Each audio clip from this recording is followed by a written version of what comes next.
At 2 p.m. on the 1st of March, 1845, a joint session of the United States Congress convened in the Capitol building in Washington, D.C. The chamber was crowded.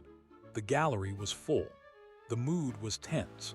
On the desk of the presiding officer lay a document that had been debated for nearly a decade. It was a joint resolution for the annexation of the Republic of Texas. The House had already passed its version. The Senate was now the final obstacle. Senator Thomas Hart Benton of Missouri, once a fierce opponent of immediate annexation, had been won over by political pressure and presidential promises. He rose to speak, but the time for speeches was nearly over. The clerk read the resolution aloud. The roll call began. At 3:17 p.m., the vote was announced. The Senate approved the resolution by a margin of 27 to 25. It was not a landslide. It was not a mandate. It was the narrowest possible victory. What happened that afternoon was not a sudden decision. It was the culmination of years of maneuvering, secret diplomacy, failed treaties, and a presidential election that had been fought on the question of Texas. The Republic of Texas had existed as an independent nation for nearly 10 years. It had its own flag, its own currency, its own army, and its own foreign policy. It also had a massive debt, a disputed southern border, and a looming threat of reconquest by Mexico. Annexation to the United States had been the goal of many Texan leaders since the Republic was born. But getting there required navigating a political minefield in Washington that stretched from the White House to the Senate floor and into the homes of ordinary American voters.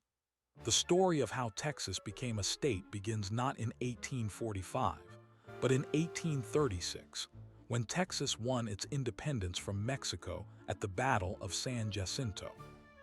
On the 21st of April of that year, General Sam Houston led a force of approximately 900 Texan soldiers in a surprise attack on the Mexican army near the San Jacinto River. The battle lasted 18 minutes. The Mexican commander, General Antonio Lopez de Santa Anna, was captured the following day. In exchange for his freedom, he signed the treaties of Velasco, which recognized Texan independence and promised that Mexican forces would withdraw south of the Rio Grande. But the Mexican government did not honor those treaties. Mexico refused to recognize Texan independence and warned the United States that any attempt to annex Texas would be considered an act of war. From the moment of its independence, the Republic of Texas looked north. Sam Houston, the new republic's first president, sent commissioners to Washington in 1836 with a formal offer of annexation. President Andrew Jackson, a longtime supporter of westward expansion, hesitated. He recognized Texas diplomatically, but he did not push for annexation. His reasons were political and practical. Texas was a slave-holding republic, and adding it to the Union would upset the delicate balance between free and slave states. Jackson also feared war with Mexico and the possibility of inciting a sectional crisis that could tear the Union apart. He left the decision to his successors. For the next 8 years, the question of annexation hovered over American politics like a storm cloud that refused to break. President Martin Van Buren, Jackson's chosen successor, opposed annexation outright. He was concerned about the cost of taking on Texas's debt, which had grown to approximately $10 million by 1/8 furrow. He also worried about provoking Mexico and upsetting the sectional balance. Texas, left waiting, began to look elsewhere. The Republic opened diplomatic relations with France and Great Britain. European powers saw an independent Texas as a useful buffer against American expansion and a potential source of cotton outside the American tariff system. British diplomats, in particular, encouraged Texas to remain independent and even floated the idea of mediating a peace settlement between Texas and Mexico that would include Mexican recognition of independence in exchange for a Texan promise to never join the United States. That prospect alarmed American slaveholders. They feared that British influence in Texas could lead to the abolition of slavery in the Republic, creating a haven for escaped slaves on the southern border of the United States. This fear became a powerful argument for annexation. By 1843, President John Tyler, a Virginian and a slaveholder who had assumed office after the death of William Henry Harrison, made annexation the central goal of his presidency. Tyler was a Democrat who had been expelled from his own party and was serving without a political base. He saw Texas annexation as a way to secure a legacy and perhaps win re-election as a third-party candidate. He began secret negotiations with the Texas government, bypassing Congress. On the 12th of April, 1844, a treaty of annexation was signed in Washington by Secretary of State John C. Calhoun and Texan diplomat Isaac Van Zandt. The treaty was sent to the Senate for approval. Calhoun, an ardent defender of slavery, attached a letter to the treaty arguing that annexation was necessary to protect the institution of slavery in the South. That letter doomed the treaty. Northern senators, already wary of expanding slave territory, were outraged. On the 8th of June, 1844, the Senate voted on the treaty. It failed by a vote of 35 to 16, well short of the two-thirds majority required for ratification. The treaty was dead. But the political landscape was about to shift. The 1844 presidential election became a referendum on Texas annexation. The Democratic candidate, James K. Polk of Tennessee, ran on a platform that called for the annexation of Texas and the acquisition of Oregon Territory.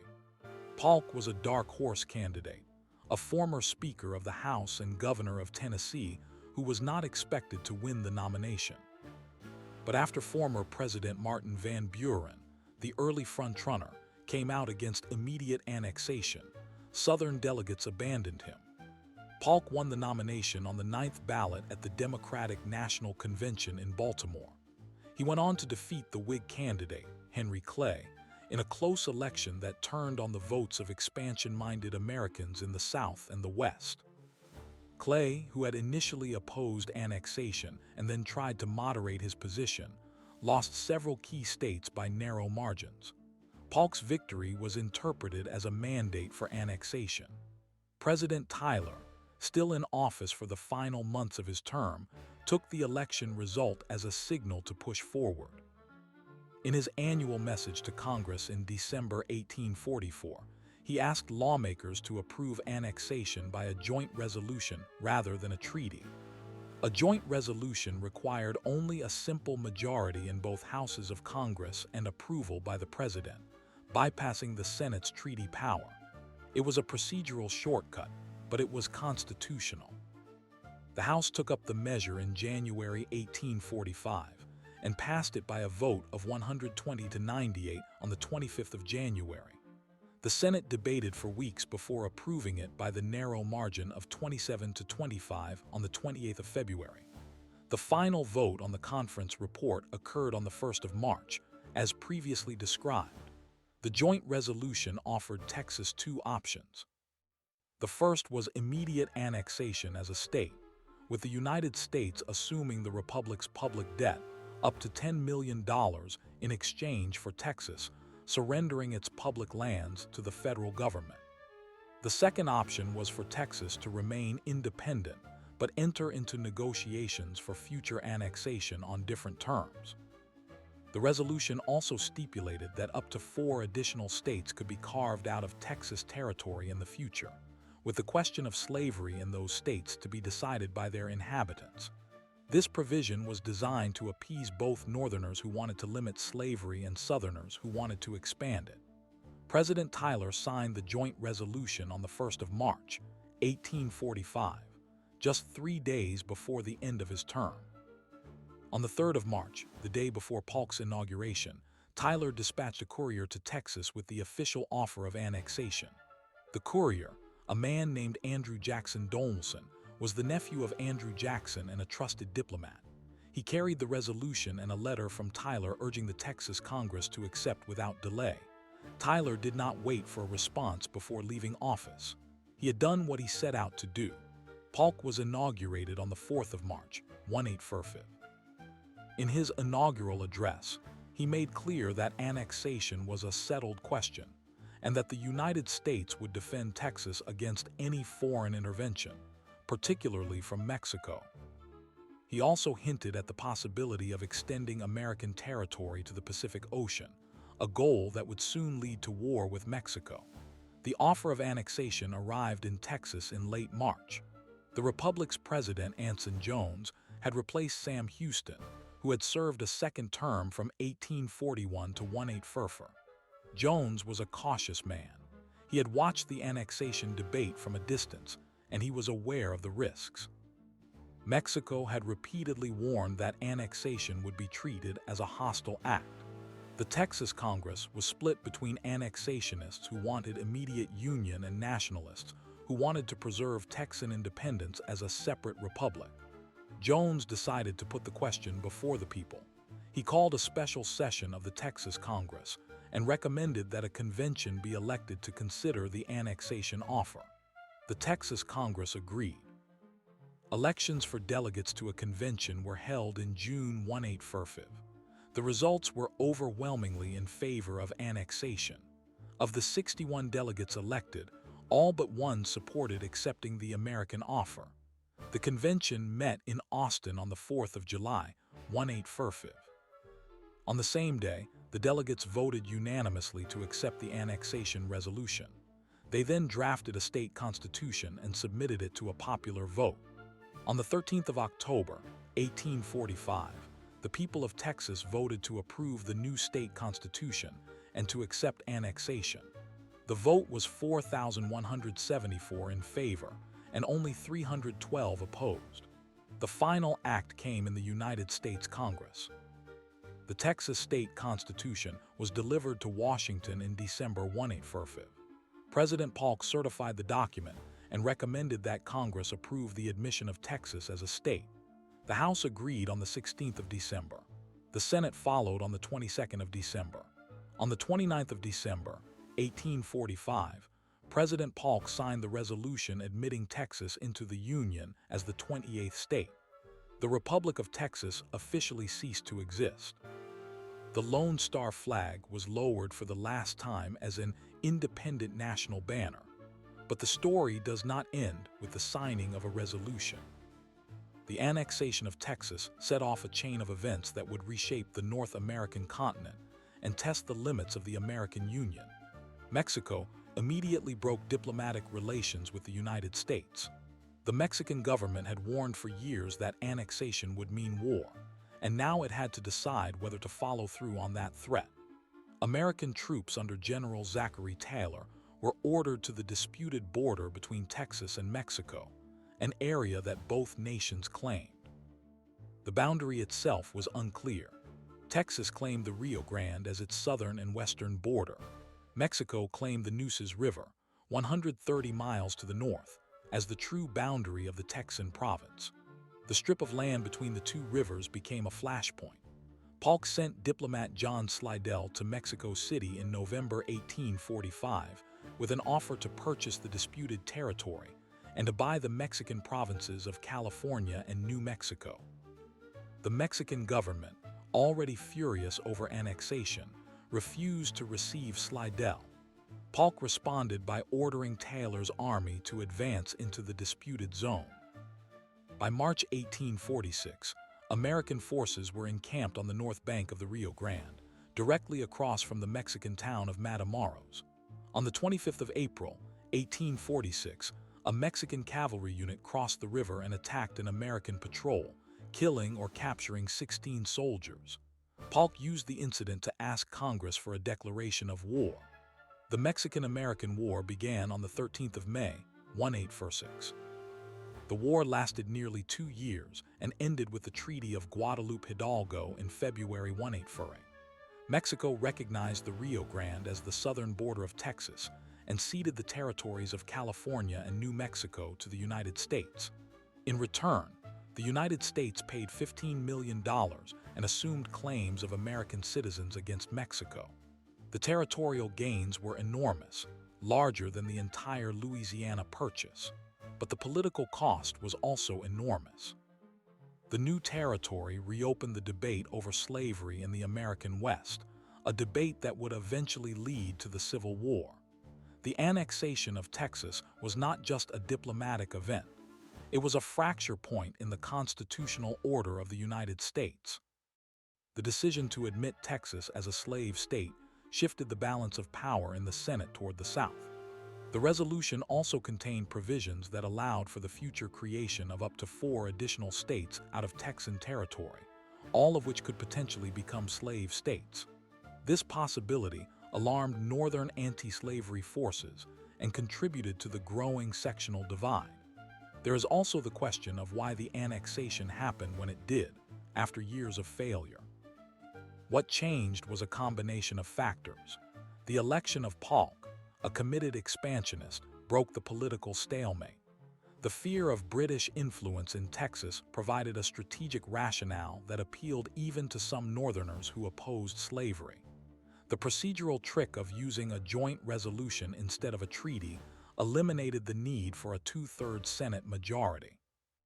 And President Tyler, desperate for a legacy, pushed the measure through in the final days of his administration, before the newly elected Congress could reconsider. The margin of victory in the Senate was just 2 votes. If a single senator had changed his mind, the resolution would have failed. Annexation came down to the narrowest of margins. The people of Texas, for their part, had chosen annexation by an overwhelming majority, but that choice was not without consequences. The Republic had accumulated a debt of approximately $10 million, and the assumption of that debt by the United States was a key factor in the negotiations. The annexation resolution also required Texas to surrender its public lands, which amounted to nearly 180 million acres. Texas had hoped to use those lands to pay off its debt, but the federal government took control of them and used them to satisfy the creditors. The debt was paid, but Texas lost a valuable asset.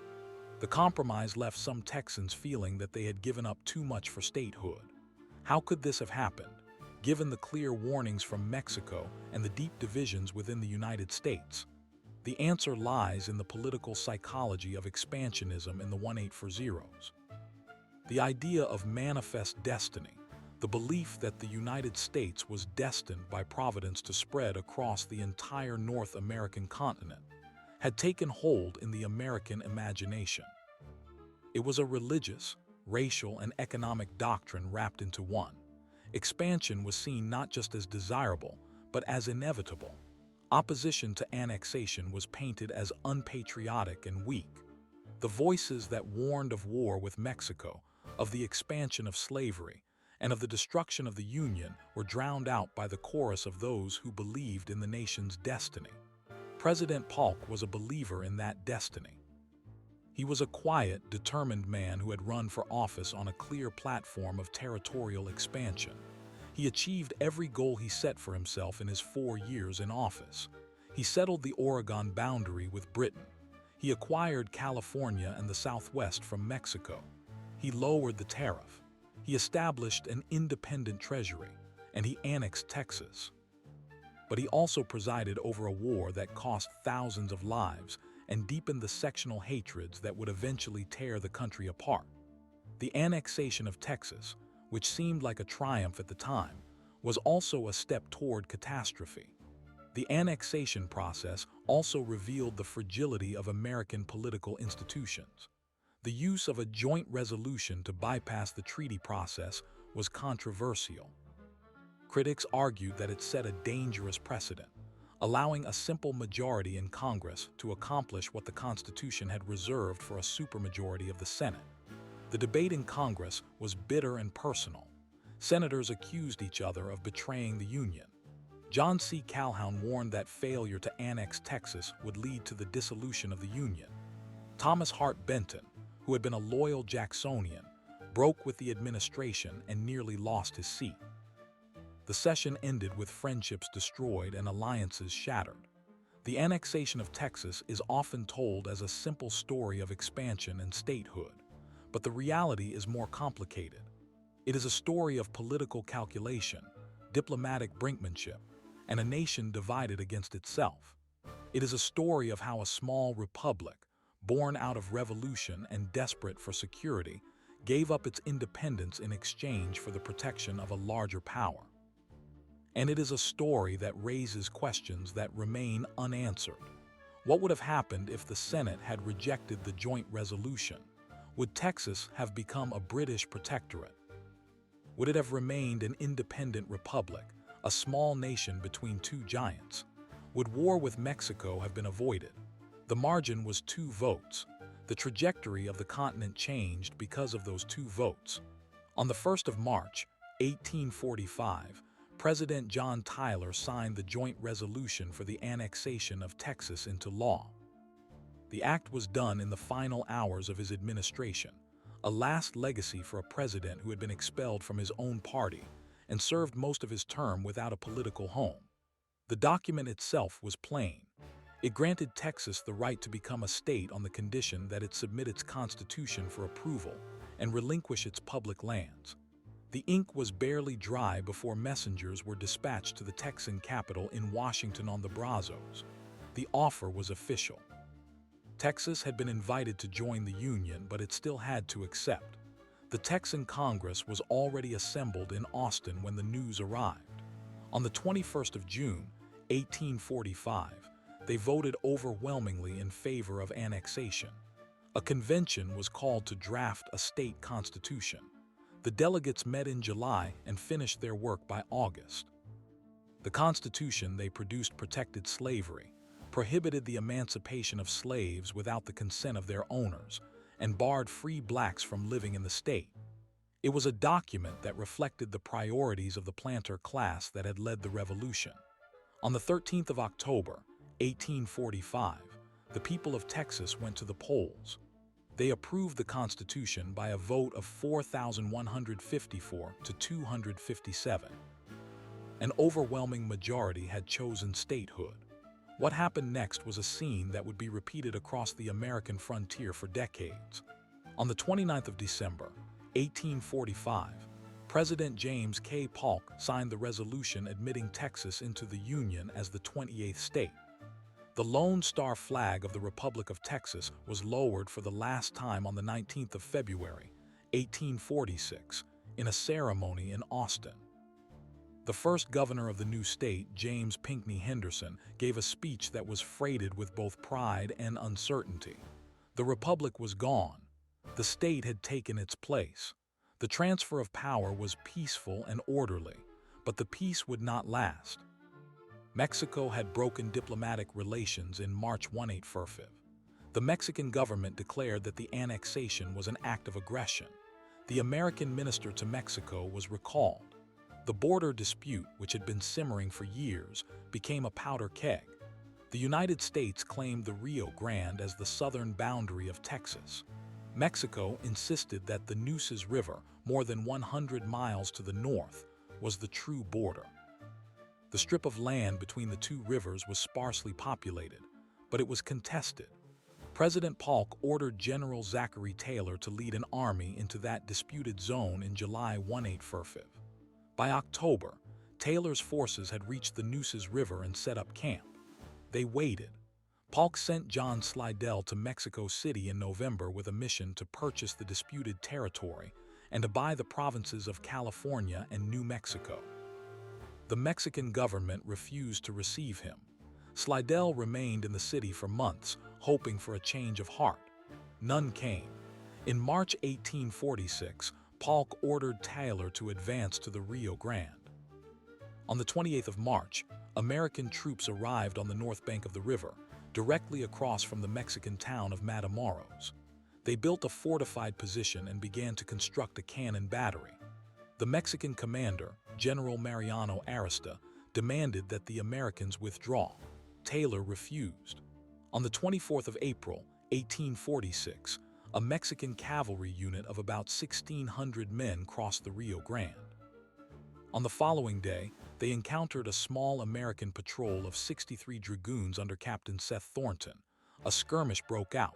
The Americans were outnumbered and surrounded. 11 men were killed. The rest were taken prisoner. Captain Thornton was among the captured. The news reached Washington on the 9th of May. President Polk had already drafted a message to Congress asking for a declaration of war. The Thornton incident gave him the justification he needed. On the 11th of May, Pauls sent his war message. Congress debated for 2 days. The vote in the House was 174 to 14. The Senate vote was 40 to 2. On the 13th of May, 1846, the United States declared war on Mexico. The Mexican-American War lasted nearly 2 years. It was fought across a vast landscape, from the borderlands of Texas to the halls of the National Palace in Mexico City. The first major battle was at Palo Alto on the 8th of May, 1846.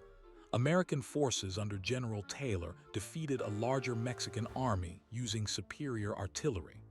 The next day, the Battle of Resaca de la Palma forced the Mexicans to retreat across the Rio Grande. Taylor crossed the river and captured Matamoros. The campaign moved south into northern Mexico. Taylor took Monterrey in September after a hard-fought battle. By early 1847, American forces controlled much of northeastern Mexico. But the war was not limited to the border.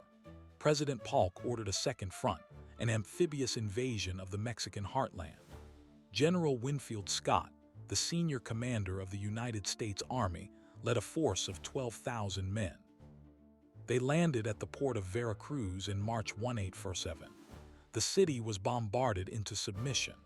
Scott then marched inland toward Mexico City along the same route that Hernán Cortés had taken 3 centuries earlier. The road to the capital was defended by Mexican armies under General Antonio López de Santa Anna, the same man who had led the assault on the Alamo 11 years earlier. Santa Anna had been exiled after the Texas Revolution, but had returned to power during the Mexican-American War. He was a mercurial leader, brilliant one moment, disastrous the next. The battles along the route were brutal. At Cerro Gordo in April, Scott outflanked the Mexican defenses and captured Santa Anna's personal carriage, his gold, and his wooden leg. Santa Anna escaped, but his army was shattered. The Americans pushed on. At Contreras and Churubusco in August, they defeated Mexican forces in close quarters fighting. The final assault came at Chapultepec Castle on the 13th of September, 1847. The castle was a fortress on a hill overlooking Mexico City. The Mexican defenders included cadets from the military academy, some as young as 13. They fought to the death. The castle fell after a bitter struggle. American forces entered Mexico City the following day. Santa Anna resigned and fled into exile. The war was effectively over, but the peace took months to negotiate.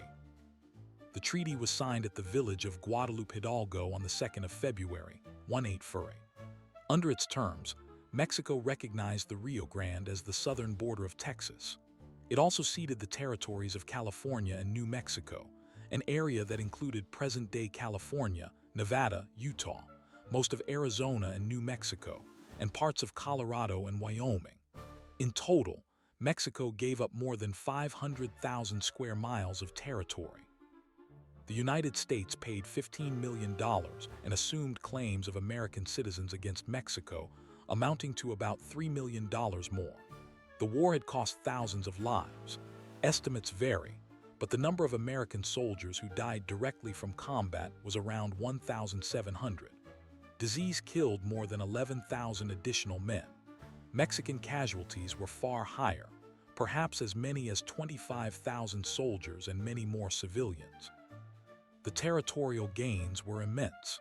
The land added by the Treaty of Guadalupe Hidalgo was larger than the Louisiana Purchase and the Texas Annexation combined.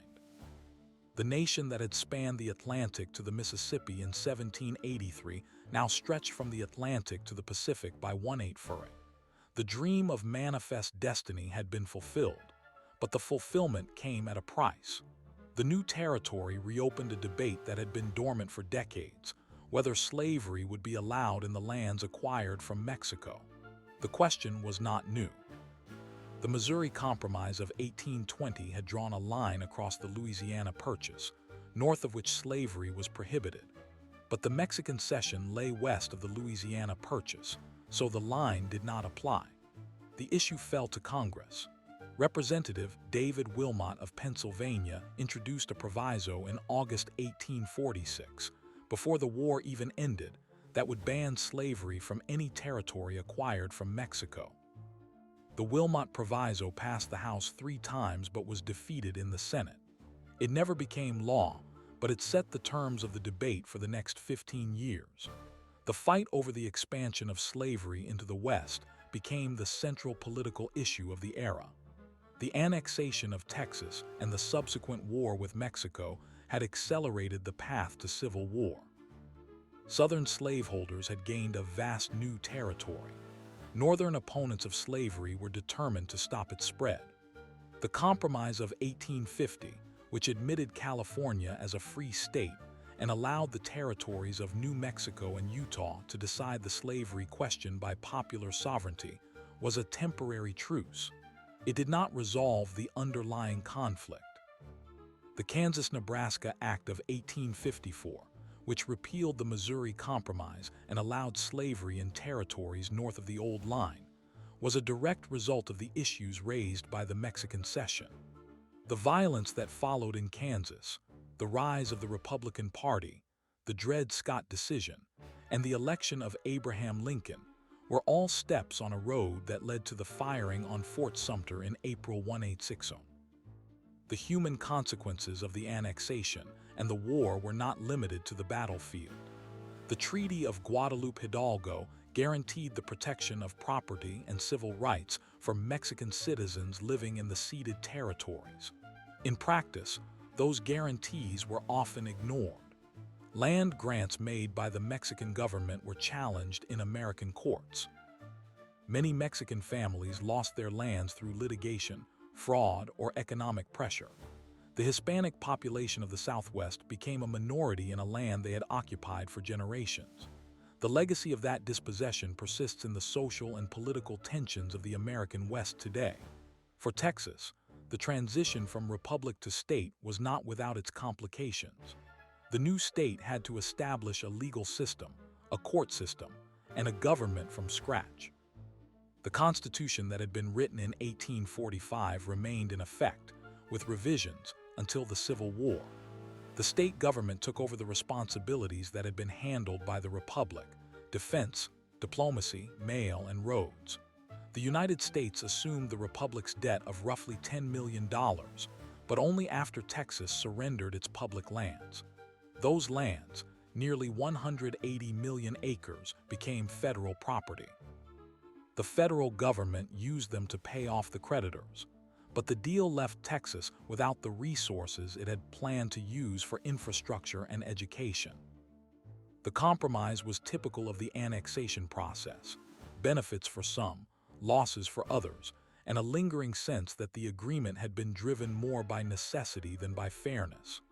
The annexation also had an effect on the geopolitics of the continent. Britain, which had been watching the Texas situation closely, accepted the annexation without military intervention. The British government had considered mediation or even a protectorate over Texas, but the speed of the American action and the reluctance of the British public to go to war over a distant republic prevented any direct involvement. France also stood aside. Mexico was left to fight alone. The American victory in the war confirmed the United States as the dominant power in North America. The borders of the nation were set for the remainder of the century. The expansionist impulse, however, did not end. American settlers continued to push westward into the Oregon Territory, the Great Basin, and the Pacific Coast. The Mexican Cession had opened a door that would not close. The political process that led to annexation remains a case study in the mechanics of American governance. The use of a joint resolution to bypass the Senate treaty requirement was controversial, but it was upheld by the Supreme Court in later cases.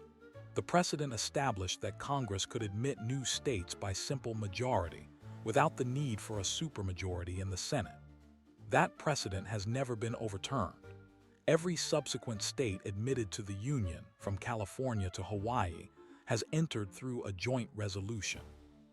The method devised for Texas, a product of political desperation and partisan maneuvering, became the standard for all future admissions.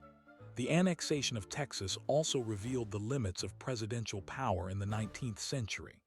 John Tyler, a president without a party, had defied the Senate and forced through a measure that many considered unconstitutional.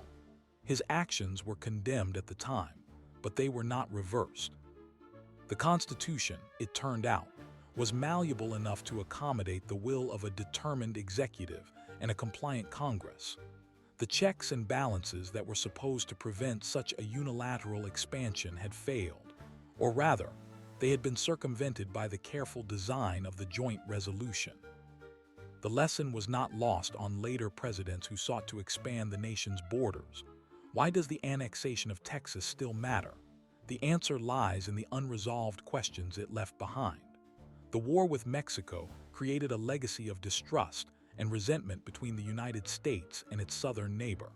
The loss of territory remains a source of grievance for some Mexicans. The border that was drawn along the Rio Grande has been a site of conflict ever since. The issues of immigration, drug trafficking, and cross-border commerce are all shaped by the decisions made in 1845 and 1848. The annexation also reinforced the connection between territorial expansion and slavery. The Civil War, the deadliest conflict in American history, was rooted in the question that Texas had raised.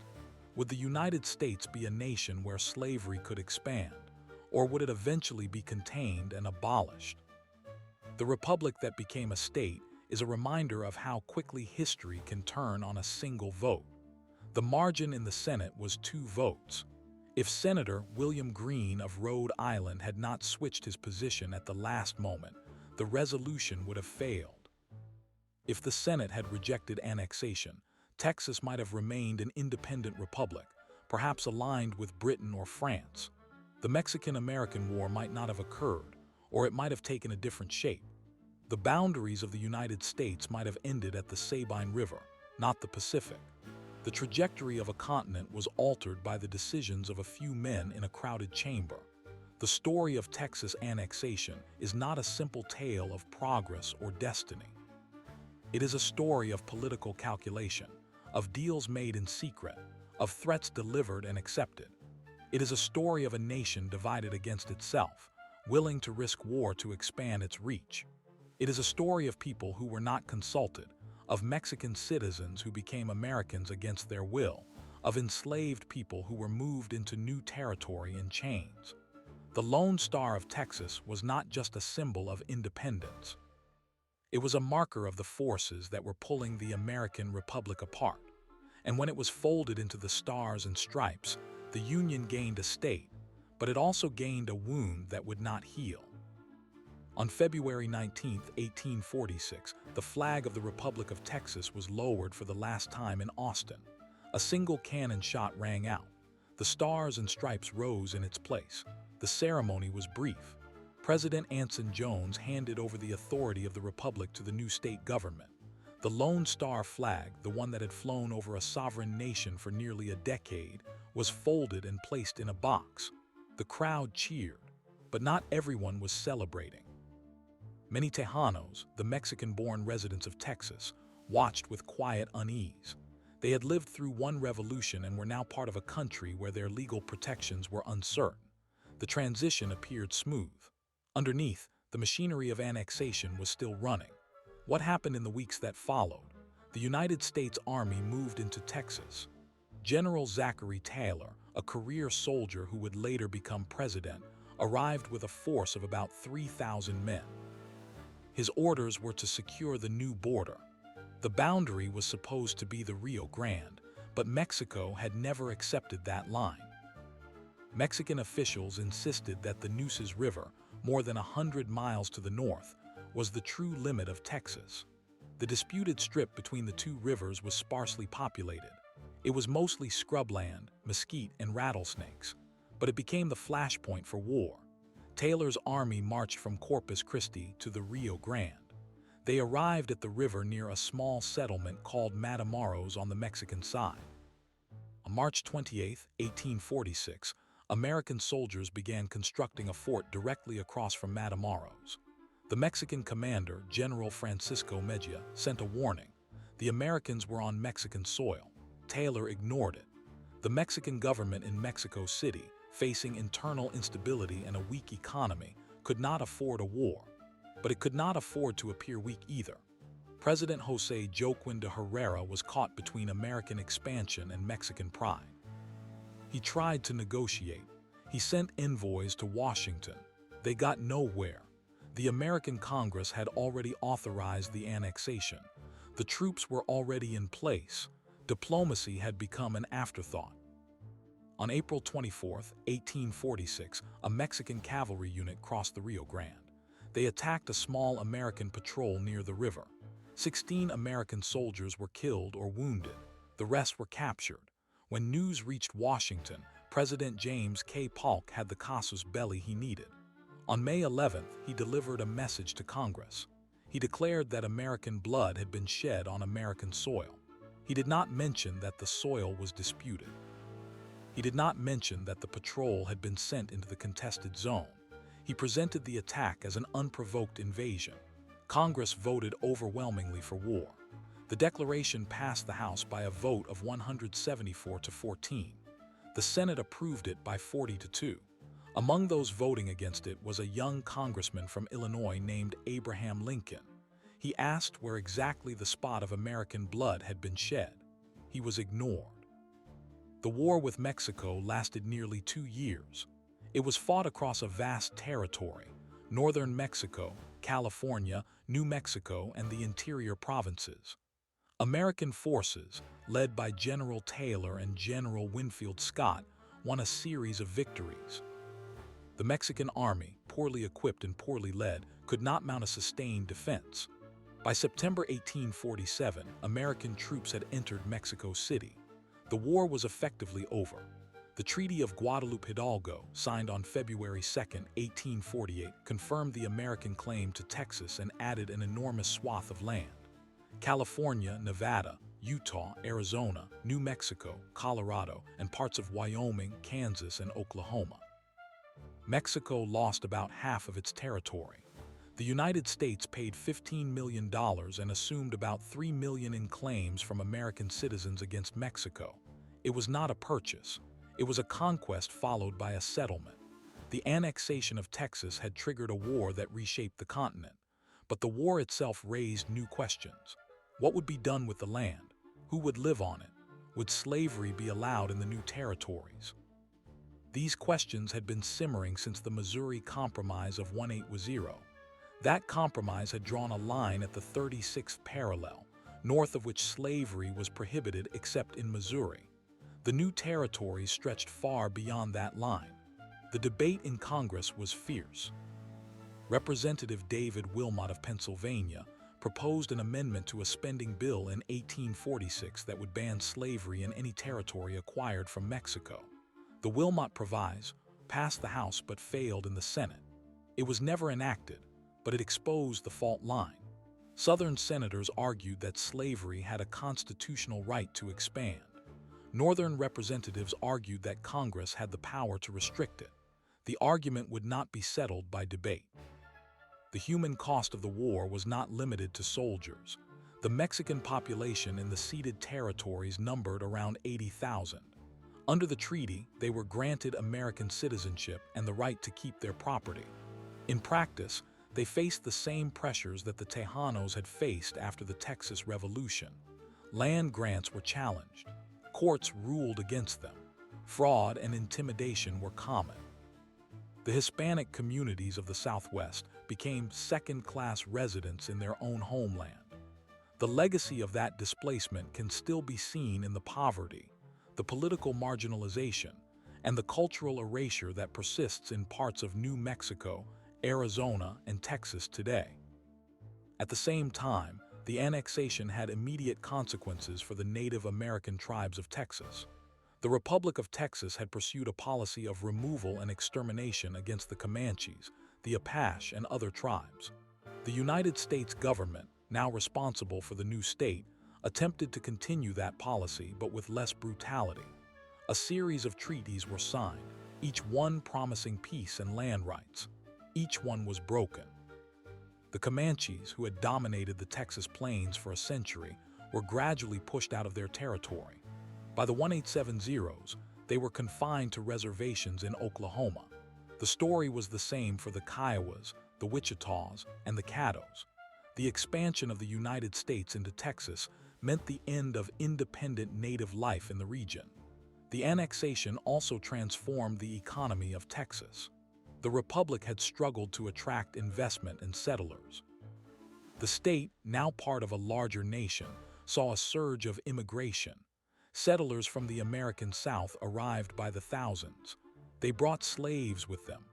The cotton boom that had started in the late Republic years intensified. By 1850, Texas was producing over 60,000 bales of cotton per year. By 1860, that number had tripled. The economy was built on the backs of enslaved labor. The population of enslaved people in Texas grew from about 30,000 in 1845 to over 180,000 by 1860. The institution of slavery, which had been the subject of so much debate during the annexation, became a permanent feature of the state's society. The free blacks who lived in Texas were few in number and faced constant discrimination.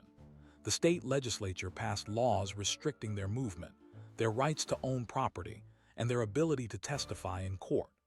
The promise of freedom that the Texas Revolution had supposedly secured was limited to white men. The political aftermath of the annexation was equally consequential. President James K. Polk, who had achieved his primary goal of expansion, did not seek re-election. He died in 1849, just months after leaving office. The war he had started had made heroes of Taylor and Scott, both of whom ran for president. Taylor won in 1848 but died in 1850. His successor, Millard Fillmore, signed the Compromise of 1850, which temporarily quieted the slavery debate.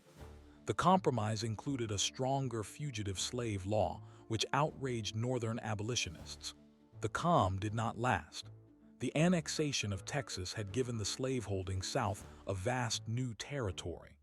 The free states of the North demanded an equal share. The question of whether slavery would expand into the new territories became the central issue of American politics for the next decade. The Kansas-Nebraska Act of 1854, which repealed the Missouri Compromise and allowed popular sovereignty in the territories, was a direct product of the tensions created by the Mexican Cession. The violence in Bleeding Kansas, when pro-slavery and anti-slavery settlers fought each other with guns and swords, was a preview of the war to come. The Supreme Court's Dred Scott decision in 1857, which ruled that Congress had no power to prohibit slavery in the territories, was an attempt to settle the question once and for all. It failed. The decision inflamed the North and emboldened the South. The election of Abraham Lincoln in 1860, a man who had opposed the Mexican-American War and vowed to stop the spread of slavery, was the final trigger. Southern states, beginning with South Carolina, seceded. Texas joined them in February 1861, just 15 years after it had joined the Union. The annexation of Texas, which had been sold as a way to strengthen the United States, had instead done the opposite. It had deepened the sectional divide. It had provided the slave-holding states with a new base of power. It had forced the nation to confront the question of slavery's expansion before it was ready to answer it. The war with Mexico had been a military success, but it was a political disaster. The territory gained had become a battleground for a conflict that no compromise could resolve. How did this happen? The answer lies in the structure of American government in the 1840s.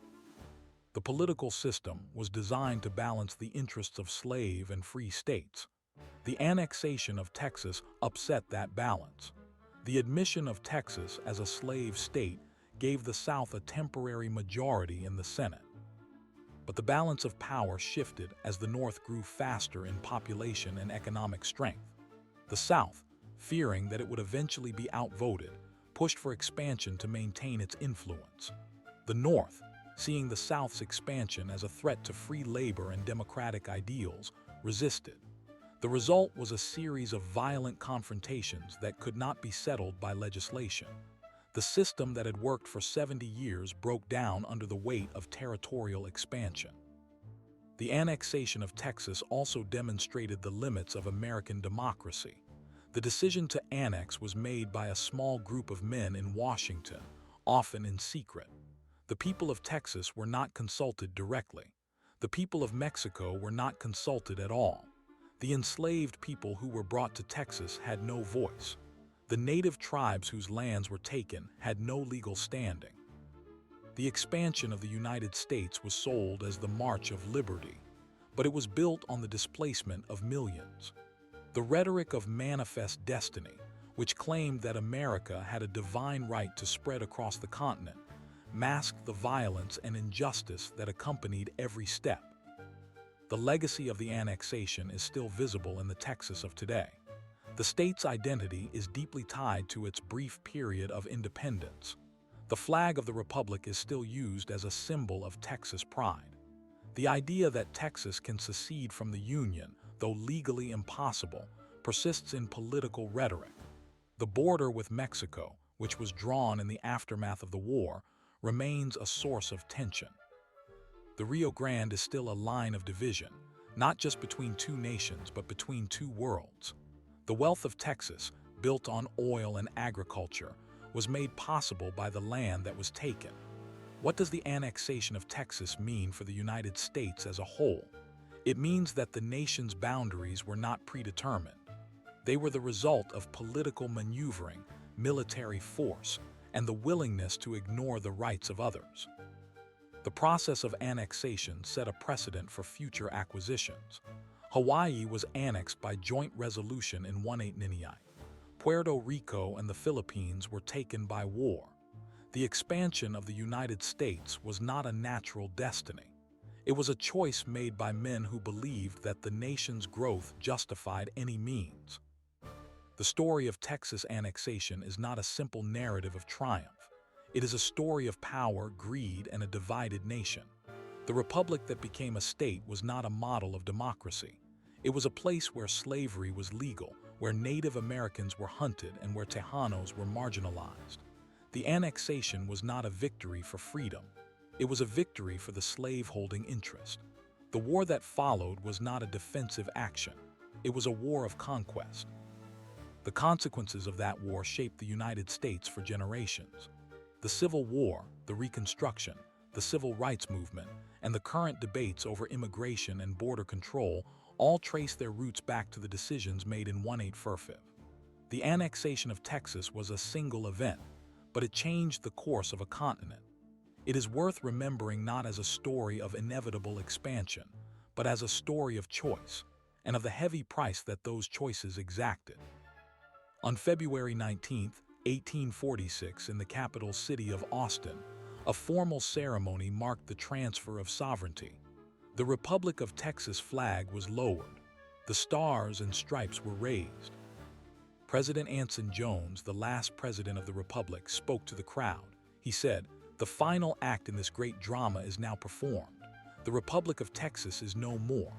His words were meant to close a chapter, but the drama was far from over. The ceremony was attended by dignitaries, soldiers, settlers, and a handful of Tejanos. Most of the native tribes who had lived on the land for centuries were not present. They had been driven out or killed. The enslaved population, which numbered in the tens of thousands, was not represented. They had no voice in the ceremony. The annexation was official. Texas was now the 28th state of the United States. What happened in the immediate weeks after the ceremony? The transition of government was swift but not smooth. The Republic of Texas had left behind a debt of roughly $10 million. The United States, as part of the annexation agreement, assumed that debt. But the exact amount and the terms of repayment were disputed for years. Texas had issued bonds to fund its government and military. Many of those bonds had been sold at deep discounts to speculators. When the United States took over, the speculators demanded full payment. Congress eventually settled the debt in 1850, but the process was messy. The settlement involved Texas giving up claims to vast territories in what is now New Mexico, Colorado, Wyoming, Kansas, and Oklahoma. In return, Texas received $10 million. That money was used to pay off the old republic's debts. The boundary between Texas and the United States was redrawn. The Rio Grande was accepted as the southern border, but the northern and western boundaries were adjusted. The deal was part of the Compromise of 1850, a package of legislation designed to keep the Union together. The Texas boundary settlement was one of its key components. Without it, the annexation might have unraveled. How did the Mexican government react to the ceremony? Mexico had not recognized the independence of Texas since 1836. The annexation was seen as a direct violation of Mexican sovereignty. The Mexican ambassador in Washington had warned that annexation would mean war. That war came in April 1846, just 2 months after the ceremony. The details are well known. President Polk ordered General Zachary Taylor to move his army to the disputed territory between the Nueces River and the Rio Grande. Mexican forces crossed the Rio Grande and attacked an American patrol. Polk used that skirmish to ask Congress for a declaration of war. The war lasted nearly 2 years. It ended with the Treaty of Guadalupe Hidalgo in February 1848. The treaty transferred California, New Mexico, Arizona, Nevada, Utah, Colorado, and parts of Wyoming, Kansas, and Oklahoma to the United States. Mexico lost roughly half of its territory. The war had cost the lives of over 13,000 American soldiers, mostly from disease. The Mexican dead numbered in the tens of thousands. The annexation of Texas was the spark that ignited the conflict. But the consequences of the war did not end with the treaty. The new territories acquired from Mexico reopened the question of slavery's expansion. The Missouri Compromise of 1820 had drawn a line at the 36th parallel, prohibiting slavery north of that line except in Missouri. The territories taken from Mexico stretched across that line. The question of whether slavery would be allowed in the new territories exploded in Congress. The debate produced the Compromise of 1850, which included the Fugitive Slave Act and the admission of California as a free state. The compromise was supposed to settle the issue. It did not. The Fugitive Slave Act angered the North. The expansion of slavery into the territories was now a national crisis. The annexation of Texas had not strengthened the Union. It had brought the nation closer to civil war.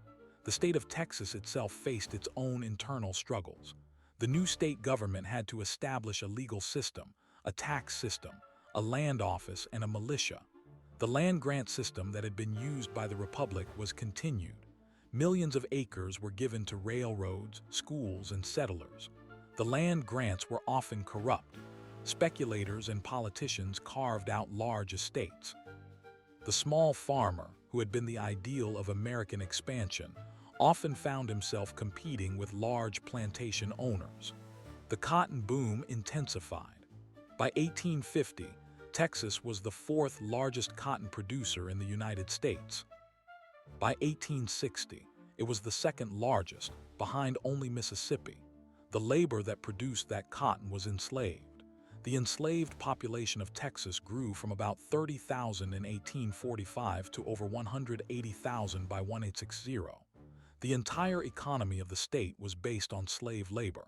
The annexation had guaranteed that Texas would remain a slave state. That guarantee was now written into the fabric of American law. Who benefited from the annexation? The immediate winners were the slave-holding planters of the American South. They gained a vast new territory for cotton cultivation. They also gained increased political power in Congress. The annexation gave the South 2 new senators and 2 additional electoral votes. That power was used to protect the institution of slavery. The long-term winners were the speculators and investors who had bought Texas bonds and land grants. Many of them became wealthy when the United States assumed the debt. The losers were the enslaved people, the Tejanos, and the native tribes. The enslaved people were brought to Texas against their will. They were forced to work in brutal conditions. The Tejanos, who had lived in Texas for generations, were pushed aside. Their land was taken, their culture was suppressed, and their political rights were stripped. The native tribes, including the Comanche, Apache, Kiowa, and Wichita, were systematically removed. The annexation gave the United States a legal framework for that removal. The federal government could now negotiate treaties, enforce removal, and use the army to clear the land. The process was not gentle. The Comanche Wars continued through the 1850s and 1860s. The native population of Texas declined dramatically. What about the political infrastructure of the new state? The first governor of Texas, James Pinckney Henderson, took office in 1846. He had been a general in the Texas Revolution and a diplomat who helped negotiate annexation. The state legislature quickly passed a series of laws to organize counties, establish courts, and create a public school system. The Constitution of 1845, which had been written by a convention of delegates, was modeled on the constitutions of the southern states. It provided for a strong executive, a bicameral legislature, and a judiciary. It protected slavery explicitly. Free blacks were prohibited from living in Texas without a special act of the legislature. The Constitution was not a document of universal liberty. It was a document for a slave society. That society was now part of the United States. The annexation also had cultural consequences. The identity of Texas, which had been forged in the crucible of revolution and independence, was now subsumed into a larger nation. The Texas flag, the Lone Star, became a symbol of state pride rather than national sovereignty. The myth of the Texas frontier, the cowboy, the rancher, the independent spirit, continued to grow. But that myth was built on a foundation of violence, dispossession, and exploitation. The annexation did not create that myth. It gave it a new stage. The United States could now claim Texas as its own. The story of Texas was rewritten as a story of American progress. The darker chapters were downplayed or ignored. How does the annexation of Texas look from the perspective of the 21st century? It looks like a turning point. The decision to annex set in motion a chain of events that led to the Mexican-American War, the acquisition of the American Southwest, the intensification of the slavery debate, the Civil War, the Reconstruction, and the long struggle for civil rights. The border between the United States and Mexico, which was established by the Treaty of Guadalupe Hidalgo, remains a source of conflict today. The Rio Grande Valley, which was once part of the Republic of Texas, is now a region of poverty and economic inequality. The descendants of the Tejanos who lived there before annexation are still fighting for recognition. The descendants of the enslaved people who were brought to Texas are still living with the legacy of that institution. The descendants of the native tribes who were removed are still struggling to preserve their culture. The annexation of Texas was not inevitable. It was the result of a series of choices made by politicians, diplomats, settlers, and soldiers. Those choices were driven by a belief in expansion, a desire for wealth, and a willingness to ignore the rights of others. The republic that became a state was not a perfect democracy. It was a flawed experiment in self-governance that was built on slavery and conquest. The annexation was the moment when that experiment was absorbed into a larger system. The system was also flawed, but the system had the power to reshape the continent. The story of Texas is a story of ambition and violence, of hope and betrayal. It is a story that does not end with the lowering of one flag and the raising of another. It continues in every debate over borders, over race, over identity, and over the meaning of freedom. The annexation of Texas was a single event, but its echoes are still being heard, and they will be heard for a long time to come. At 10 a.m. on February 16, 1846, the first Texas state legislature convened in the Capitol at Austin. The building was a two-story wooden frame structure on Congress Avenue, still unfinished. The representatives had been elected in the months following annexation. They came from counties that stretched from the Red River to the Rio Grande. The first order of business was to organize the state government. Committees were formed. Rules were adopted. The Speaker of the House was elected. Everything seemed routine. Only a few minutes into the session, a debate erupted over the location of the Capitol. Some representatives wanted to move it to Houston. Others wanted to keep it in Austin. The issue was not resolved quickly. It would take years of negotiations and a referendum before the matter was settled. What happened next was a pattern that would define the early years of statehood. The legislature passed a series of laws to establish a state judiciary, a system of county courts, and a land office. They created a state militia. They set the salaries of state officials.